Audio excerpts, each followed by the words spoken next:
I have a number of things to mention to start with. Hello? Can everybody hear? Ron, can you hear? Ron, can you hear? Charlie, can you hear? Okay. Okay. Mike, can you hear? Yeah. Where's the other two? They get fired?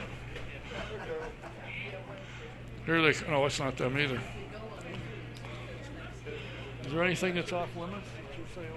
Ready? 15. I told him. It just depends on what the question is. You sound like Bruce Parker. No, I don't want to ever go there. No, I was only kidding. Wolfgang, I always get two questions from him. Yeah.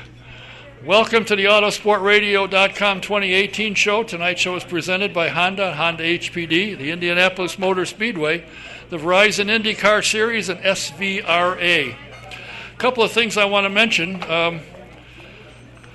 The latest news that I have seen on Robert Wickens is he had surgery yesterday on his spine. They inserted some pins and some rods, and he's going to be examined, as I understand it, by a spine specialist upcoming. But he has some more surgeries for his lower extremities and a forearm that's broken. We wish him well, and there's a card that's here somewhere that will be passed down. We're going to send to him, and I got the address of where to send it. So, I sent it to you. So if you want to sign a card to him and have it sent, we'll be glad to do that for you. Next up, Gateway Motorsports Park. A lot of exciting things going on there, including an IndyCar race, which will be televised live on NBC Sports Network. I think it's 7:30 or 7:45 it comes on. But don't forget, on Friday you can watch the practice on racecontrol.indycar.com. So it should be a good race, we hope, and check it out. Last week we missed a couple birthdays. One is a young lady she's forgotten how many celebrations it is on her 21st birthday, but Nina Ray had a birthday last week. And a young lady who isn't here, but Mike, remind her that I said something. Stephanie celebrated her 14th anniversary of her 21st birthday, but she isn't here yet, so we'll have to just let her fly. That's it on that. For those of you who have never taken a Kiss the Bricks tour, or if you have an exceptional opportunity to tour the Kiss the Bricks with a legend, a guy who's probably saved more lives and saved more injuries from fire and other things than Bill Simpson. And he is going to be driving the bus on August 30th. And if you want to make a reservation, I highly recommend you do. You call 317-492-6784. Get your name on the list so you don't miss out, because that should be the stories that Bill can tell are amazing to start off with. And you'll learn how he started in racing to save his own neck when he was drag racing. He developed the parachute, and his empire was built from that, and it's gone on from there. Amazing. So if you want to go, and $10 of every ticket goes to the Southside Animal Shelter, which is near and dear to Bill's heart. But as I said, call the museum at 317-492-6784. And I guarantee you the time you spend with Bill will be well worth it. Also, upcoming, and we're going to talk about this later in the program, is the Vintage Indy Registry. Driving Indy Past into the Future is dedicated to history and preservation of Indy cars from 1911 to 1997. The Vintage Indy Registry will be presenting Open Wheel Icons IndyCar Weekend at Gateway Motorsports Park on August 24th and 25th. You got to come out and see and hear the full field of vintage cars on track each day, including the STP, the 68 Turbine, the Radical 72 Samsonite Parnelli. You can visit VintageIndyRegistry.com or find them on Facebook, Twitter, and Instagram. Tickets are still available, a few, at GatewayMSP.com. We'll be talking more about that program upcoming. And also want to mention that the Grant King Race Shop limousine is available for tours of 6 to 8 people. They'll pick you up wherever your location is, take you to the museum, to the Grant King shop, and a couple other shops. It's a great tour. It's well worth it. And in fact, you may even get to see Duman's Turn 4 restorations. So if you're interested in getting a ride, the number is 317-820-3595. Recall Bill's cell at 317-371-0290. Now, my first guest, the gentleman, every time I have invited him, he's always showed up. He is the managing general partner of a championship winning team, Ganassi Racing. He's one of the best, and they got one of the best things going. And not only does he do IndyCar, he does the sports cars and is involved in NASCAR. He's involved in everything. Please welcome Mr. Mike Hull.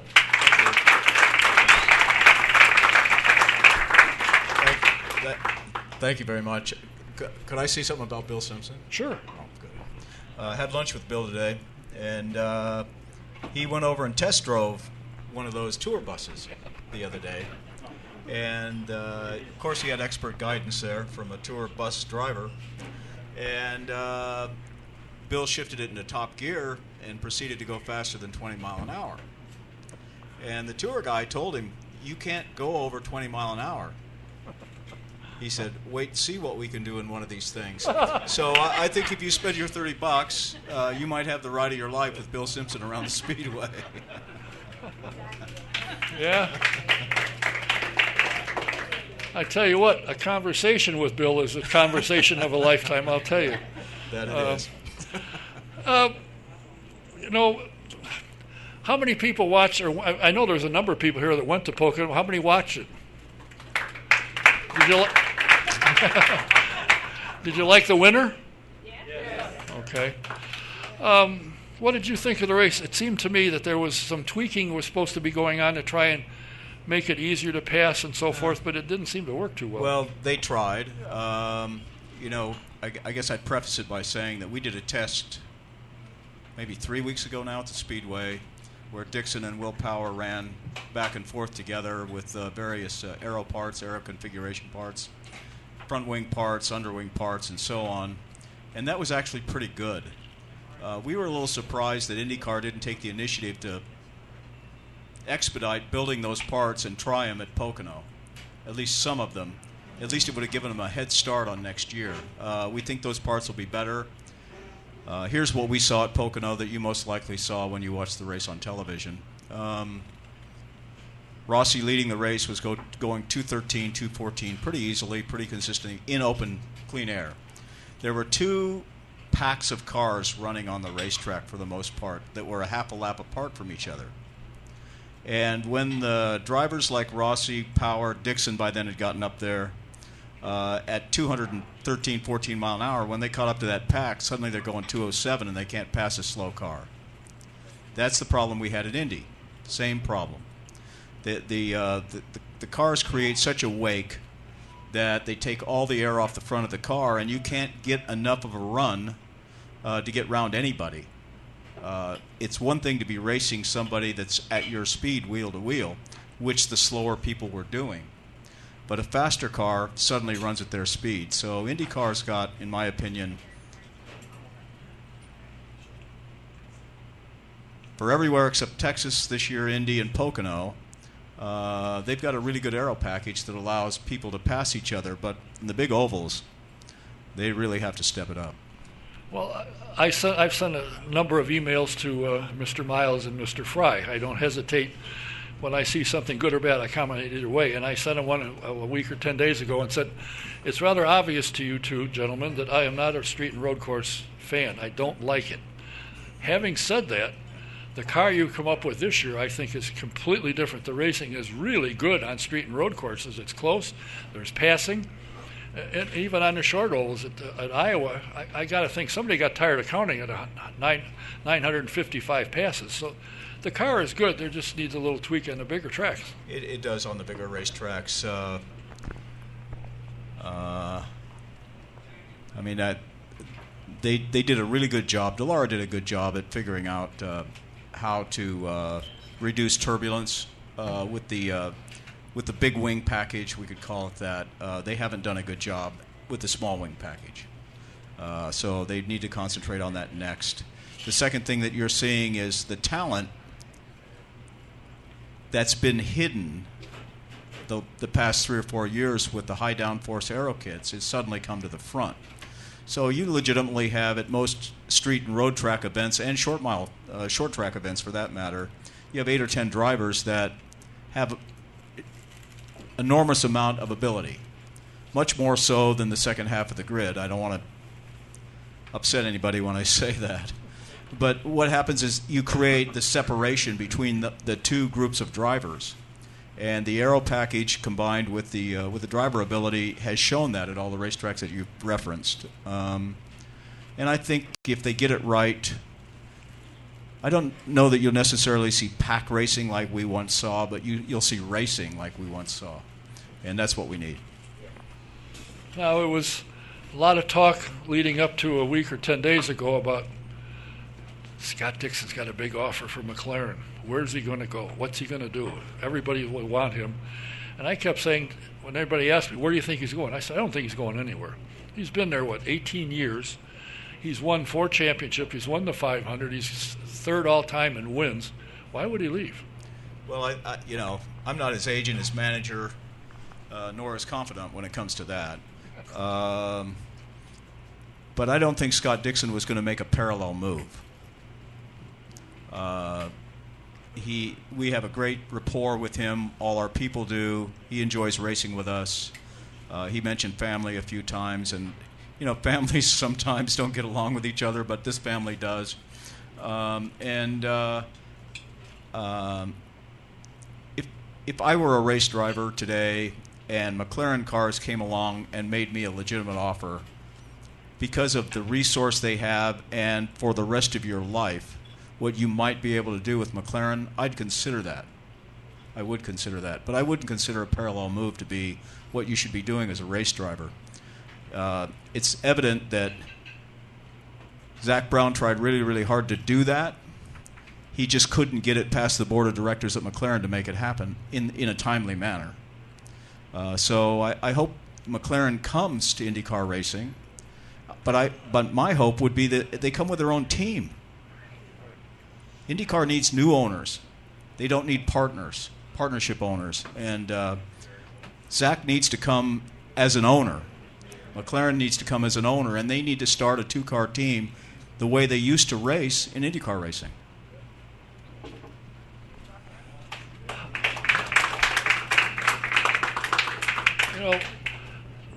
The success that Chip Ganassi Racing has had over the years is amazing. I mean, they've won the 24-hour Le Mans, and it just so happened all the Ford people were there when they did, which was really quite exciting for them, I'm sure. And, when they run in sports cars, they win their divisions, they win the races. Chip Ganassi Racing has done well with Kyle in NASCAR, not as probably good as Chip would like to do, but he's done well there, and of course in IndyCar, it goes without saying. What's the secret to Ganassi Racing, that all the success they have, and you're involved in all of it, so some of it's got to say, well. I'm not involved directly with NASCAR. I'm just probably involved enough to be really dangerous. But with the IMSA program, the President Sports Car program, and with the IndyCar racing, I am involved, integrated into those two programs pretty heavily. I think really the answer that we try not to wear out when we're asked that question publicly is the short answer is people, but it isn't just people. In order to be successful in any sporting endeavor, if it's a team sport, you have to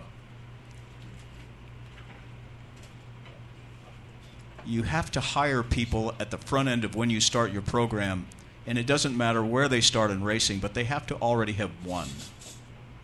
It's very hard to teach people to win at the front end if you don't hire people who have won at some level of motorsports. So when we started our program, when I started working for Chip in '92, I was set with this task of changing the structure of the team. And when I went to work there, I was the 19th employee at Chip's team. Now we have, in this building here, 130 people.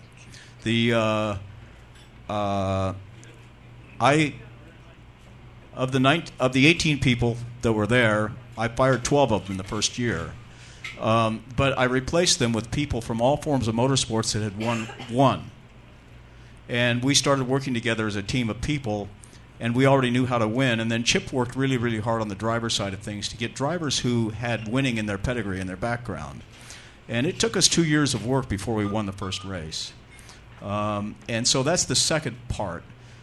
People, once they realize the system they have in place, the process they have in place can win, then that just feeds momentum. And then the third thing is, as we've gone along, we've retained people. And a lot of those people are now in senior management positions or middle management positions in our company, whether they travel or whether they work in the building. And we really work on the mentoring system for all the people that come in. Now we call them millennials. And with millennials, they hire you. You don't hire them. But still, you mentor them along. And I think it's really those three things. And it's the consistency of that program to where you listen to what they say and you keep tweaking on your program continuously. You know, as good a driver as Scott Dixon is, without the 15 or 20 guys behind him, he'd just be another driver. He obviously has a talent. And I've also found over the years, and when I worked with a race team, if a team has a driver they know they can win, if they give him the car, they make the extra effort to make sure he gets the car so that the team can win. That is, it's very accurate. But I think what you want to have in your system, and our system presently is identified this way. We have 2 sports cars. We have 2 Indy cars. And frankly, we're very, very clear to all the drivers that drive those cars that we really don't care which car wins. We move our people around oftentimes from season to season to make sure that they understand that also. It's really, really important for there to be this unselfish reality under our roof, whether it's at the racetrack or here in Indianapolis, that they have to unselfishly share. And then the drivers themselves have to lead that. If the drivers are bickering with each other all the time about who's faster or who gets what first or what have you, it will not work. So sometimes we have to use the 2x4 method, but it works, and we frankly over the years have been successful with all our drivers. What's the secret for Chip? What makes him the championship team owner that he is? And he's not here that much. Everything pretty much is you. And I'm sure you talk to him 8 or 10 times a day. When you want to spend $10, he wants to know where it's going, I would assume. No, what's great about Chip, in my opinion anyway, is the fact that he's a one-sentence person. I've been quoted with that sentence a few times. So you know what he wants to achieve. And anybody that comes in contact with him, he is very, very dedicated to finding ways to win that nobody else has found yet. And so we push everybody really, really hard to do that. That defines the culture of who we are, and that certainly defines Chip. He is disappointed when we don't win, and certainly ecstatic when we do. I don't think you want to be in the receiving ends of that squeeze activity that goes on when we win with Chip, but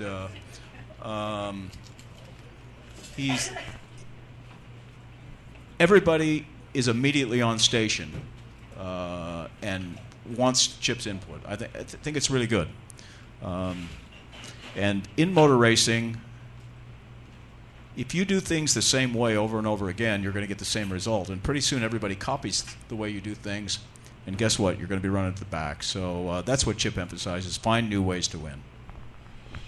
And if anybody doesn't think that he gets into this and pays attention, when I think Scott had a good run going at Mid-Ohio, and Hinch spun out. So he lost his lap. And he grabbed the headset off his head, almost tore his head off, slammed him down. Yeah, he did say we might need a new headset. That was in qualifying. What had actually happened there was that you're very limited in the laps you can run on alternate on red tires, and you have to time that exactly right. And Rossi'd come out of the pits the lap after we started our run. And he was in front of us. And when they got over to turn 5, that section in the back, before the back straight, Rossi kept backing up. And we were on a lap at that point to the timeline, which is at the front end of the back straightaway, that would have put us in the top 6. Easily got there. Rossi kept backing up, and we kept backing up. And then Hinch spins. So we didn't get another lap. So that tossed us out of the top 6. And frankly, our in-car camera showed all of that, but IndyCar wasn't willing to look at that. Now, we complained about it, but Rossi was going fast enough to get in, and he deserved to be in. But we felt that it was qualifying interference, clearly, and it was. IndyCar hasn't got that part of their program very well figured out. Not these mamby-pamby penalties being called like in the past. And to nobody's surprise, Paul Tracy said, "That's a racing incident. I've done that."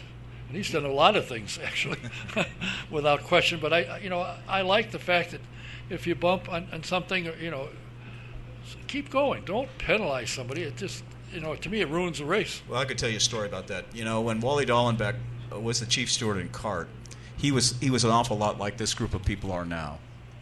And when we raced at Toronto in '94, we won the race with Michael Andretti.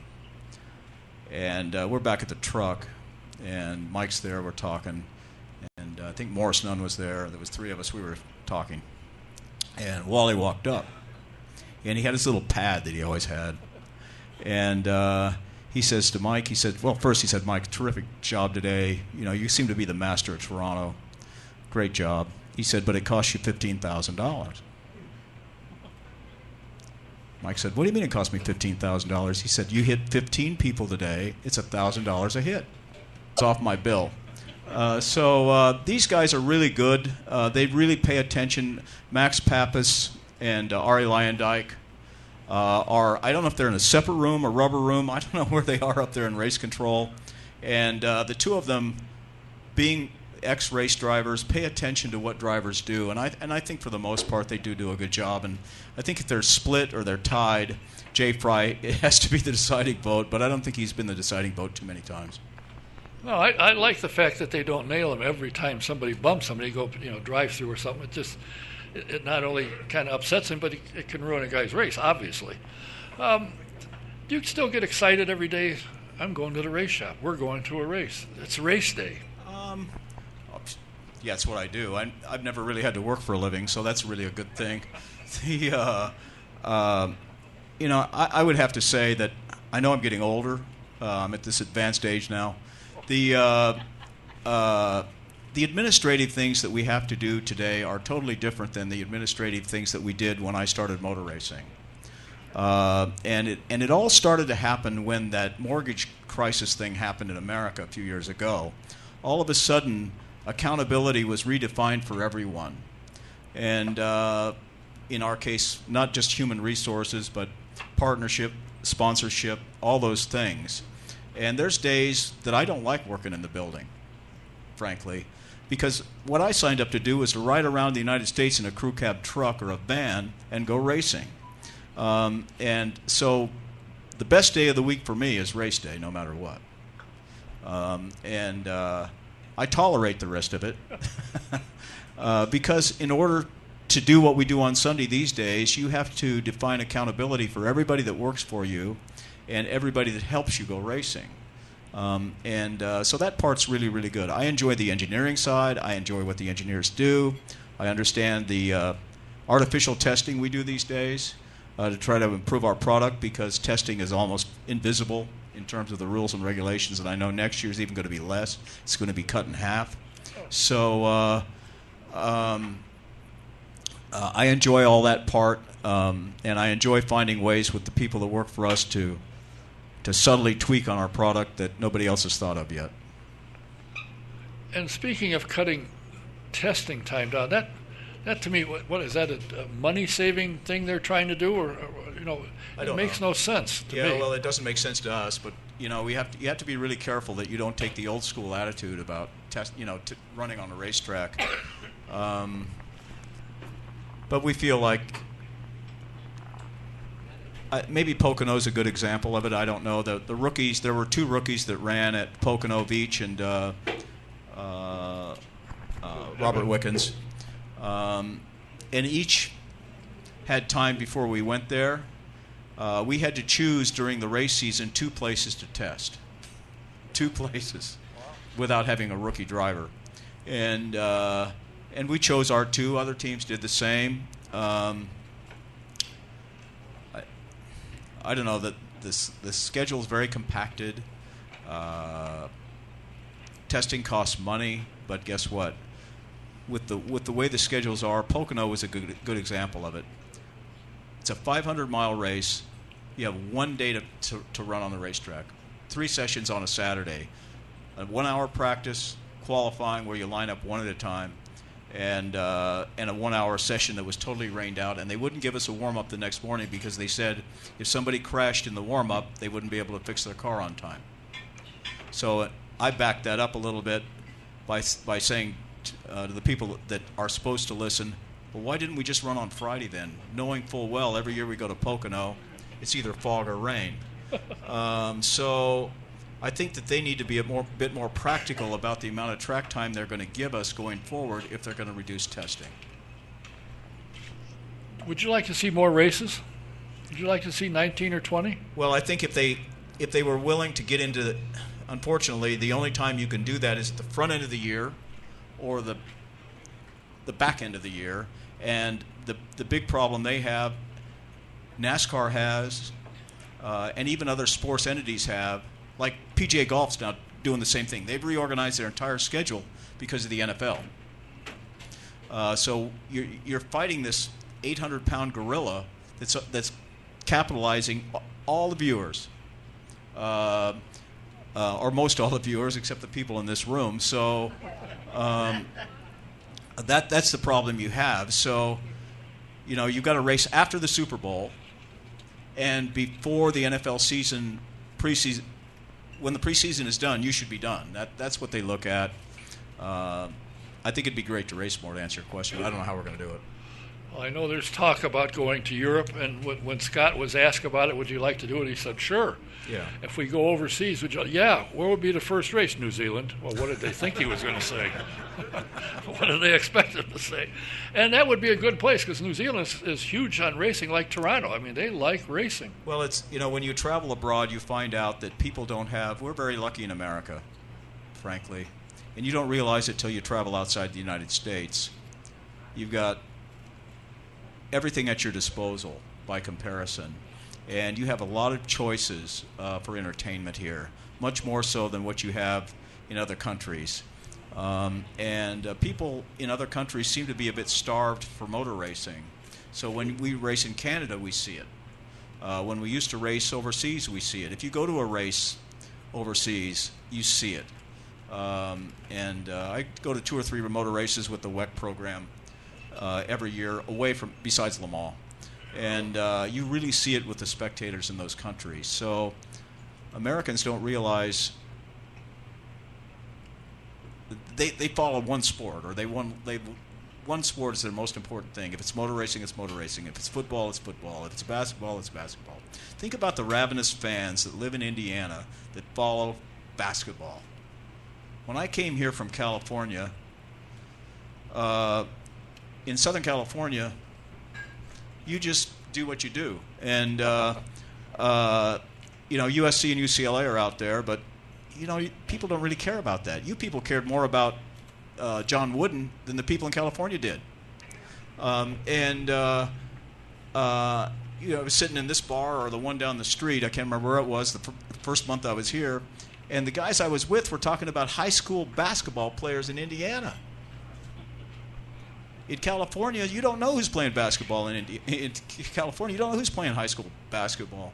So I think where you are regionally has a lot to do with what your viewer habits are. But you got a ton of them here in America. Has Chip been looking at Formula E by any chance? To run it, the short answer is yes. But you have to be aligned with a manufacturer that wants to do it. It's a manufacturer series. It's filled with drivers, for the most part, that didn't have a checkbook to race in Formula One and weren't picked up. They're all being paid a lot of money to race in Formula E these days. And the teams are well heeled because the money that's coming from the manufacturers, it's like low-hanging fruit. Those manufacturers are tired of spending money on combustible engine programs, but they're just scratching the surface with electric technology. So the money is there, but you have to have a manufacturer. So I don't know going forward what will happen there. I've been told, and I don't know if this is true because I haven't really spent a lot of time looking into it, but I'm told one person owns the cars. That's what I was told. Each team has 2 cars. Next year they can have 2 drivers because McLaren's come up with a battery that will run the entire race. Correct. They told me. That's correct. So now you can, Jay Penske's got to figure out, is he going to run 1 car? Is he going to put 2 cars out? But, how do you get a sponsor when somebody owns the cars and you get to use them, or you rent them, I guess? Let's face it. Excuse me. Let's face it. If a manufacturer is providing the money for you to go racing, the sponsorship money is not as big as what it needs to be in other forms of motorsports. It's like when we raced in kart. The manufacturers, the tire companies, and the engine companies were paying for us to go racing. And we all had sponsors, but when all that went away, the sponsorship money didn't rise. In Formula E, the manufacturers are fronting, they're making it happen financially for everybody. So if that changes, then they'll be in the same position other race series are around the world when manufacturers walk away. Do you envision ever 33 cars starting at 500 and all you hear is a whoo? And people are yelling in the stands, turn the PA down, it's too loud. Well, being a dinosaur at this point in my life, I hope that never happens. But, so do I. But remember what happened to the dinosaurs. So, I don't know. I don't know. Well, Scott is 29 points. I said 29 or 20. 29 points, I think, ahead of Alexander Rossi.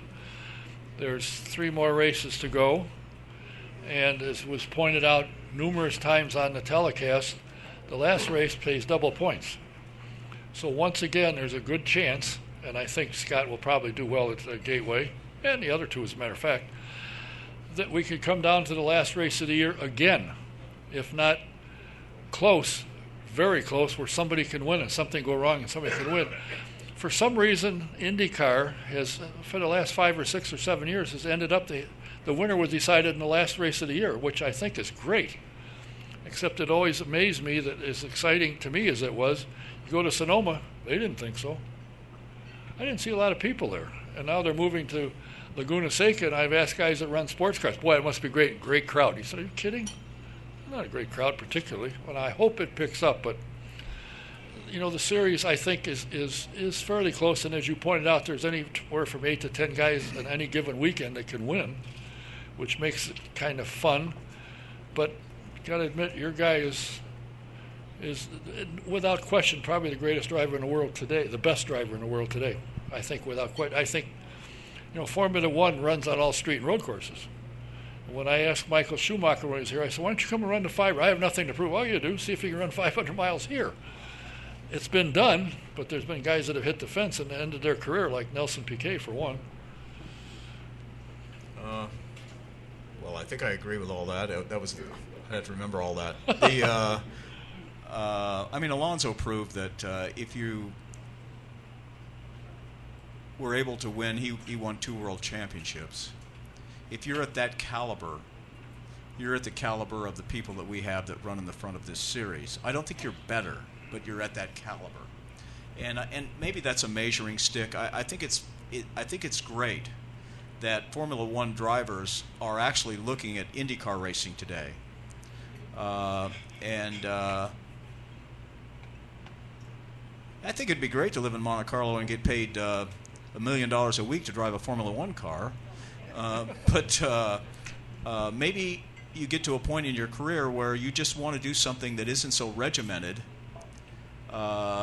and you just want to go racing. And I think that's the kind of person he is. I don't think all the people that race in Formula One are like him. And I don't know that a driver that races at IndyCar, as free-spirited as most of them are, could probably race in Formula One successfully for a length of time. So maybe that helps to answer what you were saying. I don't know. I think the first part of your comment there was about Sonoma being the last race of the year and double points and all that. I think that, Bill Belichick, you might find this on YouTube if you look for it. The last time he won the Super Bowl, he was in the press conference, and a beat reporter asked him, Bill, tell us about your season that just ended, and tell us about what you did today winning the Super Bowl, and tell us about all of that. And he looked at this person, and he said, you know what? I can't remember who the first game was they played the next year. I don't remember who it was, but I'll just use Buffalo as an example. He said, I'm already thinking about the Buffalo game. Next question. And I think that's what we do. Successful IndyCar people, successful sports people, successful teams in racing and any form of motor racing are process people. They think about the next race. They don't think about the last race other than to try to improve on what they did. And the way we look at getting to Sonoma is first you've got to get there. And the year we won at Sonoma when we beat Penske there, nobody gave us a chance. So I think you have to just go into the event with a clear intention of what you have to do on that given day, and try to achieve that. Well, needless to say, your driver has achieved and is getting better, and he has a chance to become the all-time winningest, perhaps. I don't think there's a better driver. And from the time he first came in and the first time he was here, trying to get an answer out of him was like trying to pull a tooth out. Now he has, has gotten tremendous as an interview, and I'm hoping to get him here for an interview, but again, he hasn't been here in a while. But, to be, I think, successful, you got to be complete, and he is complete. He's a good representative for PNC now and Target prior to that. He can speak to people and go and make appearances and so forth, which is very important, I think. And I thought something that really impressed me about Fernando Alonso is, I think it was at Daytona, and the number of people that came up to him and complimented him on his effort here, he was really quite surprised at the response. Well, I think racing fans appreciate ability in a race car, and I truly understand how people who are Americans want American drivers to be successful in motor racing, but I think that they have a great degree of appreciation for drivers who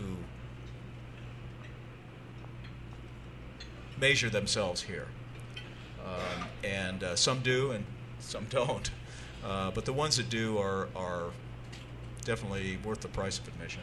And going back to Nigel Mansell, he came here as a rookie and almost won the 500 himself. So it can happen. He had a successful career. Now he's building golf courses or something or other on Isle of Man, I think. Yeah. Well, I'll tell you what, it's been a pleasure.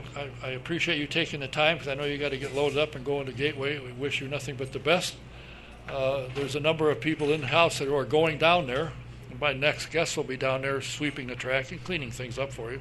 Yeah, coming back from Mid-Ohio, I was on Twitter the next day, and I was looking at comments on there. And there was a comment from somebody, and they said, I got passed by an Acura MDX that I couldn't keep up with. So I hope you guys can keep up with me on the way back from Gateway on Saturday night, because we'll be coming back Saturday night. We got to work Sunday because the trucks have to leave 7 a.m. Monday morning for Portland. And people think there's racing. What a great life. It's a lot of work. And when I first started coming here in 1964, I thought they just took them. They didn't have semis, and they took them off an open trailer, backed it out. Sometimes they went bang. And you put it on, you started the engine, went out and run. Well, that ain't the way it works. Yeah, right. It's a lot of work, a lot of effort. I thank you for your time. I congratulate Chip Ganassi Racing and what you've all accomplished. And I think everybody would be thrilled to see Scott win again. So would we. Yeah, of course. And I bet you he'll have a whole new set of answers for you the next time you talk to him. So I think you'll be all right there. I appreciate your time. Thanks for being here. Oh, you're sure welcome. The managing general partner of Chickadassie, Mike Hull. Don't forget to get a chance, Kyle. We can get Kyle out here. Okay. I don't know if it'll work. Well, We'll try. I'll see if I can push him along for you. All right, thank you. Well, we'll try. Want to remind everybody that Sam Pierce Chevrolet in Daleville, Indiana, has the answer to the question: you get the best prices in the country? Yes, you do, at Daleville, Indiana, with Sam Pierce Chevrolet. And while you're there, you'll find out why he is always rated at or near the top of customer satisfaction. When Sam sells you a car, he doesn't stand behind you; he stands alongside you. So just take I-69 north to exit 234, go east 1 mile, and you won't miss him on the right. He is a great guy to deal with, a great company to deal with, and you'll be glad you did. If you want to find out what these guys like about driving IndyCar, and gals for that matter, like about driving IndyCars, you got to take a ride with the Indy Racing Experience in their 2-seater. You can go online, IndyRacingExperience.com, and find a date that works for you, and in the promo box put SJ1, and you get a 50% discount. Or you can call Shonda at 317-243-7171 and book a ride, and you might mention to her SJ1, and you get a 50% discount. It's well worth it. It's a great experience. You'll love it. Trust me, you'll love it. Is it time for insurance for your home, your car, or your commercial property? Do what I did. Call VP Insurance. They're located at 5004 West 16th Street in Speedway. Mike Pardee can help you, and you'll find you probably get better coverage, like most of us found we get better coverage for less money. Give Mike a call. His number is 317-248-0070. That's VP Insurance in Speedway, 317-248-0070. And if you haven't joined the IndyCar Nation yet, you're making a mistake. The IndyCar Nation gave away more than 5,000 experiences last season. You join now at IndyCarNation.com and get access to tons of VIP benefits all season long. Use the promo code DONKAY, DONKAY 15 to get a 15% off on a championship or legend membership. Do you like vintage cars? Well, of course. We all love vintage cars. You need to get the Vintage Car Quarterly. Go to SVRA.com and subscribe. It's a great magazine, great stories, fabulous pictures. You'll love it. Get it. I've got it. A lot of people got it. It's a good magazine, and it's top quality. Their next event will be next month, the 2018 U.S. Vintage Grand Prix from Watkins Glen. If you're anywhere out on the East Coast, you got to stop by and see it. It's a great show. A lot of good cars, a lot of good people. You'll have a good time. My next guest, speaking of vintage cars, is a young man who has spent the majority of his life in motorsports in one way or another. We're going to find out about that. But he's also the co-founder of the Vintage Indy Registry, which will be putting on a big show this weekend at Gateway. And I think if you're going to put vintage, you needed to get Howdy Bell down there, because he is definitely vintage, without question. He is, as I said, the co-founder of the Vintage Indy Registry, and he's here tonight. We're going to talk about his career and what led up to it. Please welcome Mr. Mike Lashmet. Thanks, Don. Pleasure to be here. Now, you told me that you drove karts for about 65 or 70 years. Maybe I'm exaggerating a little Well, bit. not quite that long. I'm 65, and I did race karts from about the age of 13 until I think my wife made me quit when I was about 52. She made you quit? Yeah, she advised me that I was getting too old. Oh, bunk. I couldn't win anymore. Oh. Now, you worked for some IndyCar teams throughout the years as well. I mean, you got out of your kart and you went and worked for race teams. Yeah, I was really fortunate. I worked for Vels Parnelli Jones at the tail end of the Johnny Lightning period in '71, and worked for Dick Simon, and also with George Bignotti again over at STP Patrick Racing during those years that they had Gordy and Wally and Sweet Savage. What got you hooked on motorsports, on racing in particular, but motorsports in general? Well, I grew up in a little town over in west central Illinois called Pittsfield. It's about 60 miles southwest of Springfield. I saw the stop sign there once. Yeah, there was one stoplight when I was a kid. Now there's two. But oh, boy. that was a hotbed for sprint car and super modified midget racing back in that era. Joe Shahane's little Springfield Speedway, Jacksonville, Lincoln, Illinois, Pittsfield Speedway. in the town that I grew up in. I had an uncle that ran super modifieds and sprint cars and built cars, and they started taking me to the races probably I was about 5 or 6, and I got hooked at that age. It's hard to get rid of, isn't it? When you get Impossible. that hook in your mouth, I've tried. It's impossible. Yeah, you can catch a fish and pull the hook out, but you got a race fan, and you're just there. Yeah, it's tough. I mean, once you're in, you're in, you know. Have you ever considered owning an IndyCar team? Well, I think a lot of people do, but I've never owned one. We have owned a great vintage IndyCar. My wife did, and that's about as close as we got to owning an IndyCar team. We still have a kart team that we're involved in, but not an IndyCar team. You have time for that? As a young man, you're still working, aren't you? No, I'm retired. Oh, you're retired. Yeah. Oh. So I'm you got retired. him home vacuuming and dusting every day. Oh, boy. Yeah. Lucky you.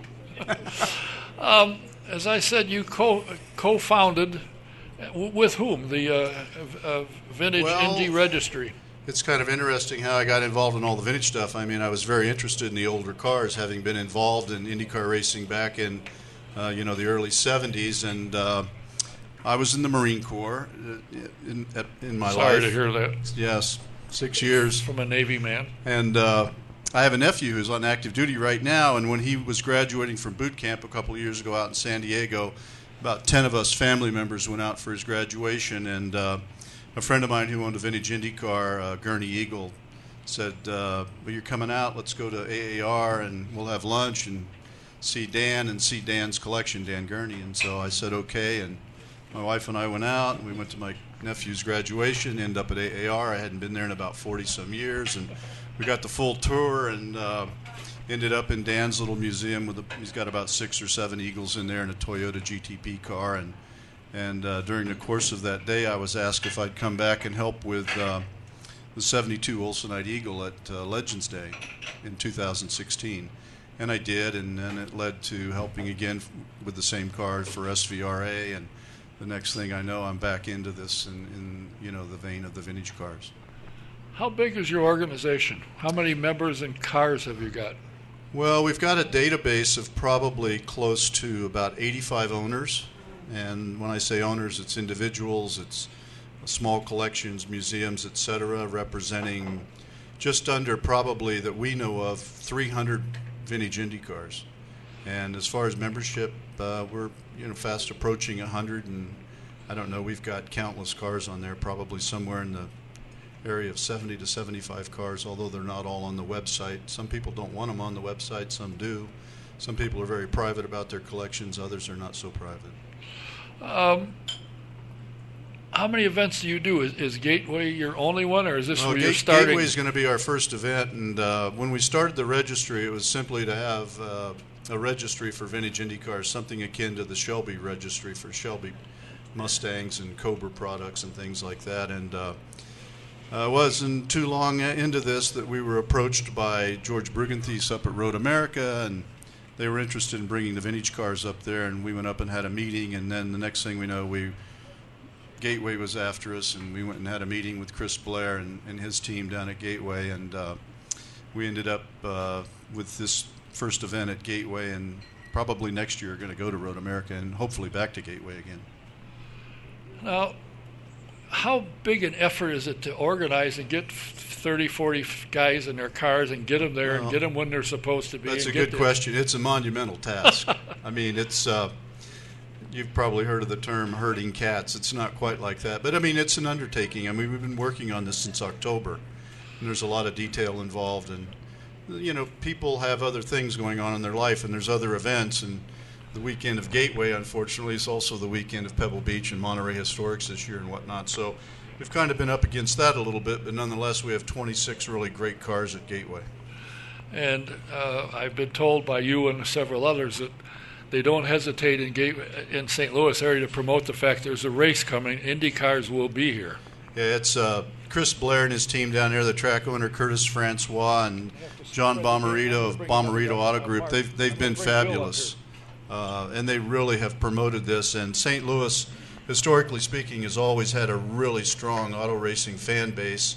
When I was a kid, there was countless racetracks down there, and you could almost go somewhere every night and see something running. So back when I was a kid, I used to go almost every night. The midgets ran, 6 nights a week, and you could go see some of these guys that are legends in their own mind, although most of them mind isn't functioning anymore, but they had some great racing, and a lot of the guys from that drove at Indy had driven midgets around, which is how they got there. It's changed now, but what is on your docket? Now, I got to say, he's talking about herding cattle. Speaking of that, there's two people who you're herding. They're bringing a couple of cars. Bill and Stephanie Throckmorton are bringing their car, and I got yelled at today that, if it rains, I can't bring the limo when it was a bad time, and it's not here, and I don't blame him. Oh, yeah, I'll fit in there. But they have the limo, and one of these days we'll have it out here when we get it. But come up here, Bill. I saw the limo today, and anybody that's not visited the Grant King race car shop's got to go out there. I was out there in the day. Occasionally I'd go out there for George Bignotti and pick something up at Watson's or Grant King's, and so I was in the shop back in the day, and Stephanie and Billy have just done an amazing job out there. I cannot emphasize enough and encourage people to go out and visit this shop. The thing about it is when you used to go in there, when you left you had to go home and take a shower. Now Not you like go that in, anymore. No. It's as it was. Is that not correct? This, by the way, is Bill Throckmorton, if you don't know. He and his wife are the owner of Grant King. And he was telling me he's polishing and working on, and he's even got Fluffy cleaning the wheels, and we're getting the car ready to go on display down at but what got you to say, let's put Grant King shop back on the map? I grew up and Grant pretty much raised me. I drove for him. Drove race cars for him? Yeah, yes. In the 80s, I drove for him. I actually tested his PC7. But Grant had to take a hiatus for a little while when we were doing that, and kind of slowed a lot of he got things good down. friends with Jim Baker, if I remember right. Yes, he was cellmates with Jim Baker. I didn't say cellmate, I said friends. I didn't say that. I did. Yeah. Just part of it. So, and Right now, though, we've got a lot of neat things going on. Enjoy what we're doing. Michael Ashmet, we're working hard. Been dealing with Mike for quite a while here, and That's really what he said. You've been wheeling and dealing with him. well. We're looking forward to this event. We're really excited to go here, and I think And what are you bringing? we're going to bring our 1980 Grant King PC7 copy, and it's one of the few cars that has the Drake Offenhauser V8 in it. Beautiful car. And what else are you bringing? Is that it? We're going to bring a 1972 Sheldon Kinzer driven. It was the first car that Sheldon ever drove for Grant. Set a lot of records in the state of Indiana. It's an iconic sprint car. They're also going to have Speedway Motors Museum of American Speed is bringing the 1969 STP Gerhardt Plymouth-powered wedge out of the museum in Lincoln. And that car is also a Grant King connected car. Grant took care of that for Granatelli, and it's the only Plymouth that ever won an IndyCar race at Dover and Milwaukee. Yeah. People don't realize what Grant King brought to the table. He had, now there's a lot of drivers that Depends drove. on what day it was, what you got. Well, that's the other problem. Can you get the echo out of here? Can you get the echo out? Yeah. There's a lot of drivers that didn't care for him, but the man put a car on the racetrack, and he showed up and would build a car. In fact, John Martin built one. He said, I got a car for you. We're going to take it to the Speedway. And he got to the shop, and it was laying in pieces on the floor. Correct. And they had to build it, but with very little money, and sometimes when they had money promised, it didn't come through, but he'd always have usually two cars, and I think on one or two occasions he had three. There was three. Yeah. That shop cranked out back in the day. I remember going out there and, just countless cars, product, I would say. And, Yeah. some really great people working there. I remember Jackie Howard being out there and Ted Hall and Carl Hungness, who did the yearbook. I remember. Don't forget Muskowski. And Wally Muskowski, who I worked with at Patrick Racing. I mean, it was just Don Brown. Don Brown. I mean, who else? Gosh, on and on. Everybody that was anybody. Yeah, anybody. Everybody from Donnie Ray Everett to Willie Davis. You never knew who you were going to run into out there. George Snyder. Yeah. This is a replica of the car. The car is much larger than this, I can assure you, and it will hold 6 to 8 people, guys, gals, or both. And if you're interested in taking a shops tour, you can go to the Grand King shop. They'll take you to the museum, and they'll hit 2 or 3 other shops, get an idea what race shops are like and what goes on. And it's a great time. Trust me, I've been on one. It's fun. But it was a bigger car than this, as you can see. The heck, I got blood on me. Where'd that come from? I think Sharon had a good surprise in it one time. Yeah, I think she did, yes. She said, "What am I doing at the museum?" No, that's not what happened. But the group you have, do they meet at all during the year? I mean, you got one show this weekend. Do they get together? Do you have little get-togethers in areas around the country? I can't say that we've had a formal get-together, but we have a presence at Indianapolis Motor Speedway in May for Legends Day when they run the historic cars, and SVRA. We attend all those events and gone to get several of Gary Monshine's events with Classic Racing Times out at Phoenix and Pocono and whatnot. So, a lot of our members, we're all in touch with one another, and everybody's kind of on top of what's going on. And, Vintage Motorsports right now is probably one of the highest. I wouldn't say it is the highest. I'm not certain that it is, but it's one of the largest growth areas in motorsports right now. And there's a tremendous following, and it's proved to be a real eye-opener for myself. I don't know about the rest of the country, but there are several places in Frontiers. Rick Duman with Turn 4 Restorations, Jay Creech and his organization. Are there a lot of restoration going on for old Indy cars and old race cars in general? There's a tremendous amount. I mean, right here in Indianapolis, for instance, you've got Walter Goodwin, who was one of the pioneers in it, down in the old Vels Parnelli Jones building, George Bignotti's building down on 15th Street. He has race car restorations in there. You've got Billy's shop, the former Grant King shops.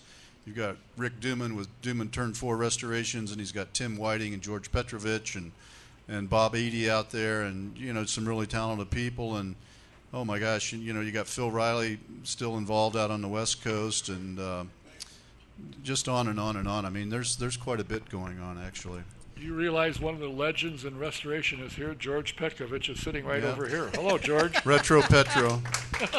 We've also in the audience, we've got several vintage IndyCar owners. We've got Mike Lynn, Dr. Bob Dix, Ken Muller, Billy, obviously. John Martin's with us tonight, and John's going to be in a car down at Gateway. He's going to be in Chuck Jones's Bill Forbes 1962 Watson Offie. Really? If you never got to see John Martin drive a race car, you're going to get to see him drive one down at Gateway. Zoom, zoom. 5-time Indy 500 starter. Yeah. One thing I will say that's really neat about this, the way Mike's been doing it, a lot of the shops, everybody kind of knows everybody in the group, and everybody's been helping each other. And it's really going to be a fun event. It's going to be different because everybody's working together. And I mean, like this morning, Duman came over and told me he needed his trailer. That's my trailer he's had for a year, which we just kind of laugh. You got to laugh at Rick. Anybody has a trailer for sale, Duman needs one. Badly. But it's neat. Everybody's working together and making sure we get there, and I'm sure all of us will be hanging out together. It'll be a fun time, and that's what really makes it neat. Mike came in early, and I said, "What's Fluffy been doing?" She's been polishing wheels. I said, "Oh, really? I would love to see that one." She was working hard today. Wow. The shop looked great.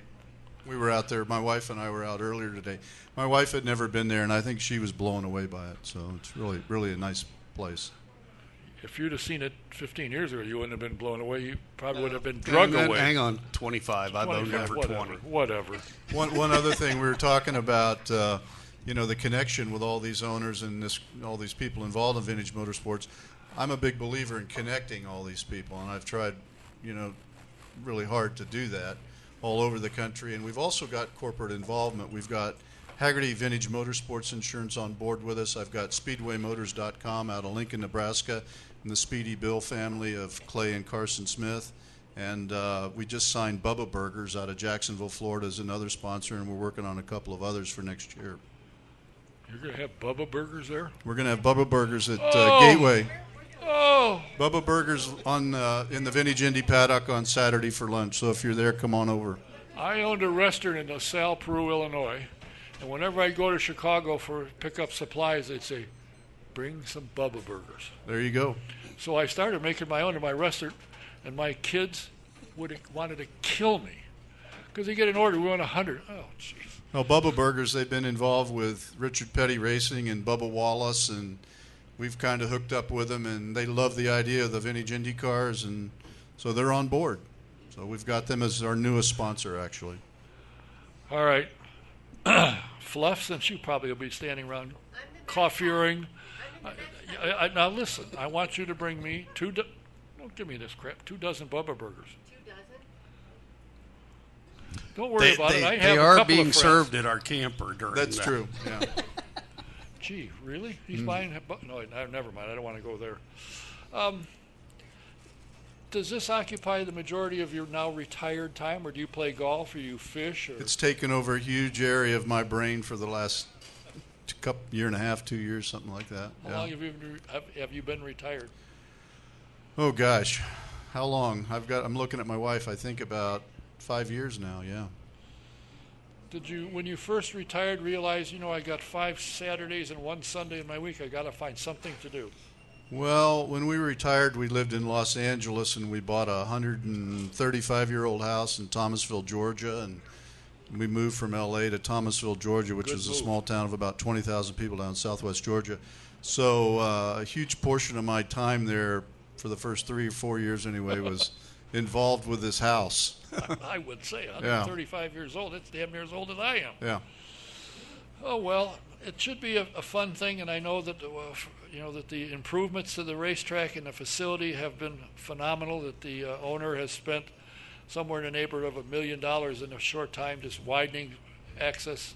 Curtis Francois, you couldn't ask for a better owner. You couldn't ask for a better PR team down there than John Bishi. You couldn't ask for a better GM than Chris Blair and his team. I mean, they are really doing it right. I mean, it's amazing. If you don't know, you live anywhere in the St. Louis area within 100 miles, if you don't know there's a race there, then you have to have your head in the sand. Something's wrong, yeah, because they've really poured it on. Well, I'll tell you what, I appreciate you taking the time to come all the way up here. I know you came to see Bill, and I had to pry you away from him, but Love going out there. it's going to be a fun show, and I'm looking forward to it. And if you're going to the race, you got to get there on Friday.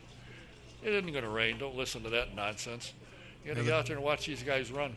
Yeah, the vintage cars are going to be on track 9 to 10 on Friday morning, noon to 1 on Saturday, again 2:30 to 3:45, and they've redone the schedule in the past week with IndyCar's approval, and we're going to have 3 abreast full field of IndyCars parading right before the IndyCar race with a full field 3 abreast vintage IndyCar pace car group in front of us. So, yeah, That'll be John, phenomenal. should be cool. Does that mean John's got to put his helmet, his driving suit, and strap in 3 times? I told John I want him on the track first. Right behind the pace car. And, of course, you'll notice sitting next to him is his lovely bride who had to come along to encourage him, get up out of bed, let's go. You know, I have to tell a story. I remember John Martin from when I was in racing, and in the old gasoline alley in the center row, at the very end on the right was the Vels Parnelli Jones garages, and we had 3 spaces in there for in that era, 1972, Mario and Joe Leonard and Al Unser. And right across Gasoline Alley was John Martin's garage. John and Bill Finley and Dick Simon had that end of the garages right across the way, and John Martin did it all I know. back in the day. Couldn't get him up off the floor. I used to go, was in the shop, I come for the whole month of May, 3 weeks, 3 nights, whatever it was. And everybody'd leave, and we'd go down to the beverage and eat, and he said, come on, we're going back. So we go back to the shop. Now, I had no idea. I knew tools because I was an electrician, so I knew what tools were. And that was in a time when you used a string.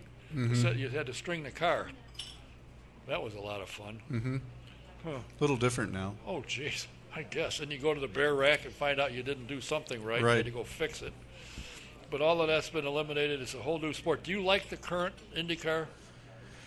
I think I love the new IndyCar. I love the bodywork, the way they changed it this year. I think IndyCar is on an upswing. I give everybody involved in IndyCar credit for that, and I only see positive things ahead for IndyCar.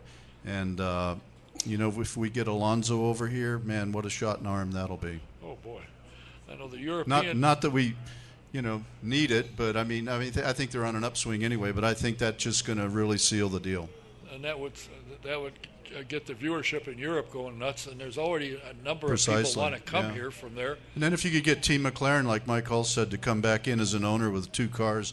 I mean, when John Martin was driving and I was a mechanic back in the 70s, Team McLaren with Teddy and Tyler Alexander and all those guys, that was a big, team back then with Pete Revson and Gordy Johncock in 72, and then with Rutherford and Revson in 73. And, they were a dominant team. I mean, it was an important part.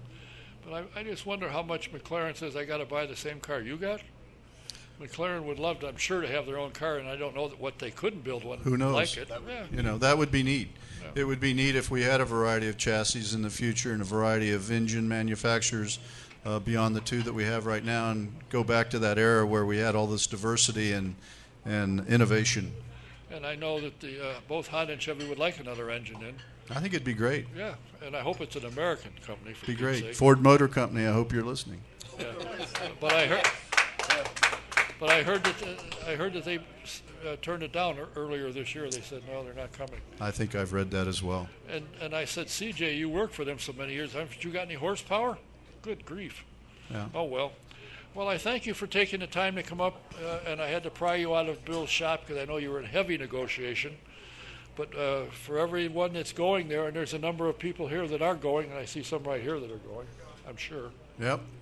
And I know there's a couple back here. There's 4 or 5 back here that go there, enjoy. It's going to be a good race, and don't forget to see the Vintage Indy Registry cars. The show is going to be phenomenal. We have a paddock adjacent to IndyCar. It's they've put up a big tent for us. I think it's 50 by 100, similar to what they do over at the Speedway for Legends Day. And if you've got a ticket to Gateway, it's your ticket to the Vintage Indy paddock. So you can come right in. You can talk to these owners, drivers, mechanics, meet John Martin, other guys like George Petrovich. He's You can get an Indy autograph 500 from winning George. mechanic. See Billy's car, see Stephanie, everybody. You want to see Stephanie. Where'd she go? I guess you don't want to see Stephanie. She left. She's yelling And- back from and- the restroom. And George Petrovich is going to be there? Yes. That's reason Signing right there. autographs. No, I have to tell you, George you is mentioned- signing autographs by himself. George will be, you mentioned the Beverage Inn. Do you realize, Don, that George's parents owned the Beverage Inn back in the day? No, I didn't know that. Absolutely. He doesn't Yeah. talk to me. How would Yeah. I know? Oh, he should talk to you. He should. He's got great stories. Oh, I know, but Yeah. a lot of them we can't say because there's women here. Got to be careful. Well, the I'm only kidding, George. The Beverage Inn, for those that don't know, younger people, back in the heyday of IndyCar racing in the 70s and whatnot, that was the main, that was a gathering spot for A.J. Watson and you name it, everybody that was anybody in the sport. Went there and ate and had a beer. And, That's after you left the White Way. well, yes. Don't forget, you want to take a tour of race shops.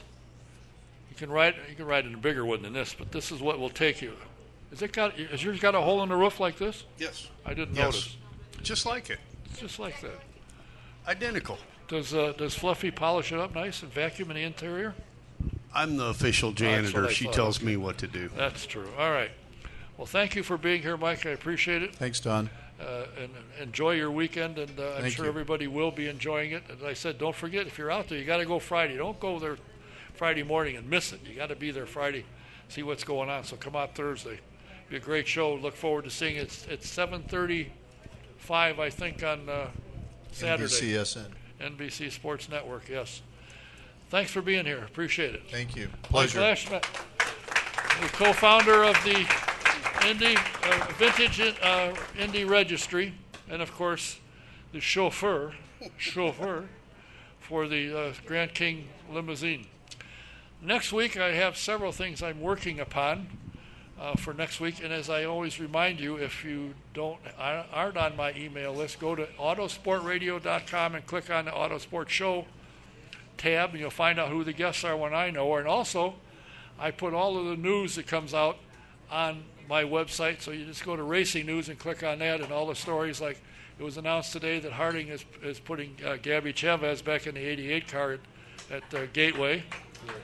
That Schmidt-Peterson Racing will have James Hinchcliffe has been released to drive, but they have withdrawn the entry for the number 6 car, so they'll only have one car there this weekend. And of course, if you get a chance, we have a card here that's going to go to Robert Wickens. If you get a chance, you want to sign it. I think the young man back here, and I got to thank my IT guy. He keeps me alive, keeps me safe, because he knows what he's doing. I haven't a clue. So he puts us on the air, and I thank Ted for doing that. Thanks for being here. Thanks for watching, listening. Until next week, Don Kay saying good night. We'll see you next Tuesday night. Good night. Thank you, buddy.